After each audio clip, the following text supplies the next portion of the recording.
Bonjour à toutes et à tous, j'espère que vous allez bien. Dans la vidéo précédente, on a vu comment convertir une présentation PowerPoint en une vidéo interactive.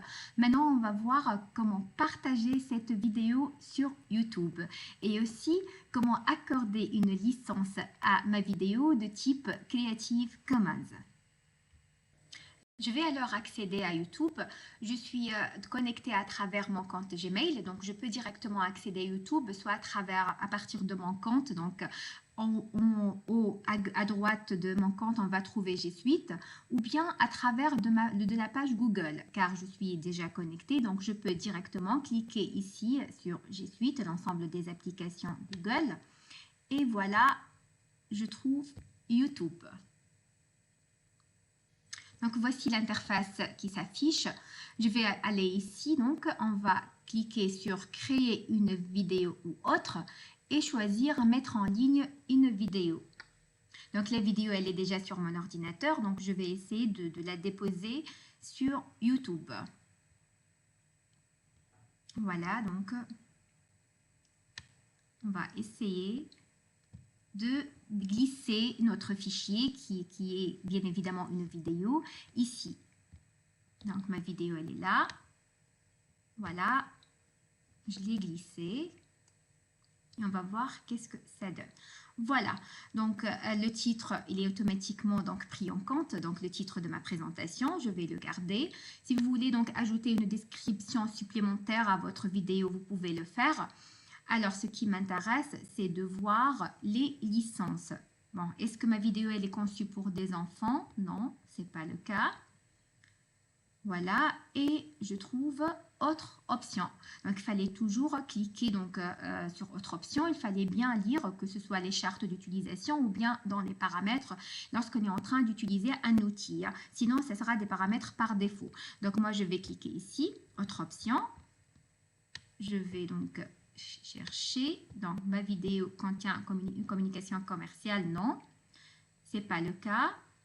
Donc je peux sélectionner donc la langue si je veux, donc ou bien la date et lieu d'enregistrement. Donc vous pouvez renseigner tous ces éléments là. Donc ce qui m'intéresse maintenant, c'est cet onglet-là, licence et distribution. Donc, qu'est-ce qu'on trouve par défaut? C'est la licence YouTube standard. Si on essaie de voir quels sont les autres choix, c'est la licence Creative Commons Attribution. Donc, Creative Commons, c'est un système de licence qui est donc associé au mouvement du libre, des ressources éducatives libres plus particulièrement. Donc, si je vais choisir Creative Commons Attribution, c'est-à-dire tous les utilisateurs peuvent donc utiliser ma vidéo, ils peuvent la partager bien évidemment, mais aussi ils peuvent la modifier et la partager de nouveau. Donc ils peuvent faire des modifications et la partager de nouveau, mais il fallait citer l'auteur. Donc le terme attribution, c'est-à-dire il fallait obligatoirement citer l'auteur. Donc on garde nos droits de propriété intellectuelle déjà, mais quand même ils ont le droit de modifier cette vidéo-là. Sinon, si je vais choisir donc YouTube, licence YouTube standard, c'est-à-dire donc ils n'ont pas le droit de modifier cette vidéo-là. Ils peuvent bien évidemment les partager sur les réseaux sociaux ou bien les plateformes d'enseignement à distance, mais ils n'ont pas le droit de modifier la vidéo sans autorisation explicite de l'auteur. Alors, moi, parce que je suis partisante du mouvement du libre, des ressources éducatives libres et des pratiques éducatives libres, donc je vais choisir la licence Creative Commons Attribution à ma vidéo. Et je clique sur Suivant. Alors, donc ici, est-ce que je veux ajouter un écran de fin, des fiches? Non, pas pour le moment. Je passe au troisième point, c'est la visibilité aussi, c'est très important. Est-ce que vous voulez que votre vidéo soit publique, c'est-à-dire elle peut être vue par tout le monde, elle peut être aussi indexée par les moteurs de recherche. Donc, dans ce cas, vous allez choisir publique.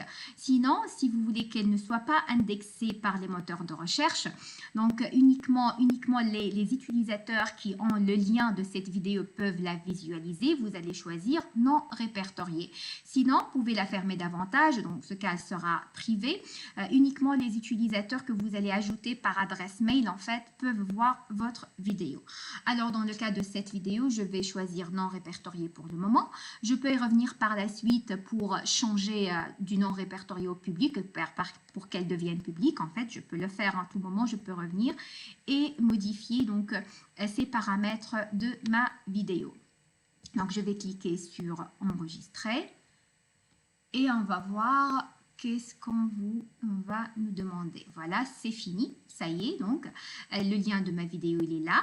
Est-ce que je vais la partager? Non, bien évidemment pas pour le moment. Je vais cliquer sur fermer et voilà ma vidéo, elle est là. Donc on voit ici, elle est de type non répertorié. Qu'est-ce qu'il y a des restrictions? Aucune. Et voici la date de mise en ligne. Donc maintenant, je n'ai que prendre le lien de ma vidéo et donc le partager avec les personnes avec lesquelles je veux partager cette vidéo. Et je vous remercie pour votre attention.